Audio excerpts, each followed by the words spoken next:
What's up, my people? So there's a reason why you need the German language in Germany. Yeah, if you speak fluent English, doesn't make sense unless you're in Berlin. Berlin is like a multicultural city, multicultural, maybe area, and then Munich a little bit and Bremen. But in Stuttgart, where I live, we find that it's so hard finding German speaking English. But we have like foreigners because my boss my first boss in Germany was a foreigner. Yeah, he was from this country, not Greece, not Romania. It's somewhere Croatia. He was from Croatia, and he had lived in Canada and US a little bit. So he used to speak good English. So when I went for the interview, like let me tell you my story. Yeah, I like giving you my story because you can relate. I arrived in Germany. I had the A2 certificate in German language. So my German wasn't fluent. My German wasn't good. Luckily, when I applied for this job online. It was Indeed.de or whatever in German website. My first job, I applied, I got it. Yeah. So when I went to interview, he realized that I'm struggling with Dutch language or German language. So he was like, "Hey, my friend, if you don't understand the language very well, I speak good English. You can just communicate in English." My friend, I felt relieved.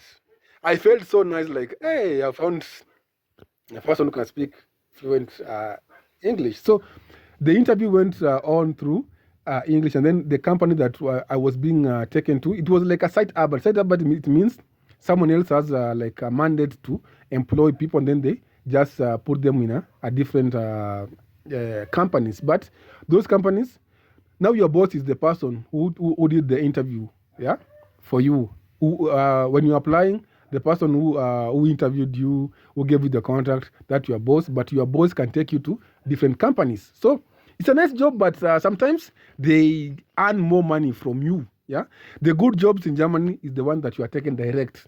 Like if you're working for Coca-Cola company, they hire you direct, not like someone else does the interview, give you the contract, and then they bring you to Coca-Cola company. So if you have a problem, you call the person who brought you to Coca-Cola company. You cannot go straight to the Coca-Cola company's boss and say that, hey, I don't have like this and this. Oh, I'm doing this. Oh, there's someone. No, no, no. So you find that they are eating more money.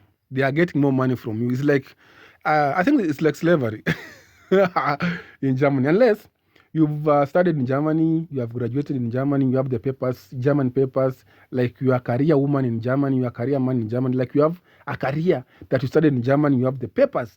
It's so easy when you work with site arbeit because they're going to pay you good money because they value people who studied in Germany. So be very careful when you arrive in Germany. So the reason you need the German language is for communication. So this boss decided that we're going to be speaking in English. Even the text, I think I have some text here, like I put it on the video, like I used to chat on WhatsApp, like, hey, tomorrow are you coming in? No, tomorrow is holiday, though, so stay at home, but I will pay you. Yeah, so it was so nice. Like if you have like a boss that speaks English, it's so nice. But mostly people in Germany, they don't speak English. So you're gonna have hard time applying for jobs because the interviews they speak Dutch.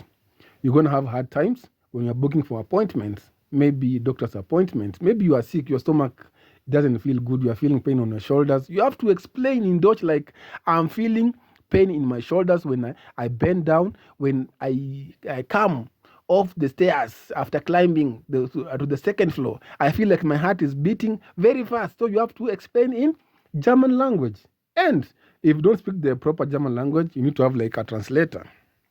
Now imagine, maybe you messed around and then you have those STIs or urinary tract infection. Now you have to take like a translator.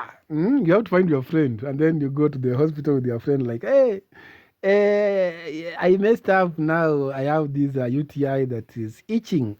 It's embarrassing. So you have to have the German language once you go to Germany, and then maybe your boss takes you through hell. You need a lawyer. Once you need a lawyer, you have to speak in English, like, hey, lawyer, hey, this my former employee has done this and this because I did this and this. How can you help me? And then even writing letters, even applying those jobs, you have to have like a resume in German format. Your resume, your CVs should be in a German format. So you have to learn the language. Without the language, my friends, because the people who went to Germany before you, they won't tell you.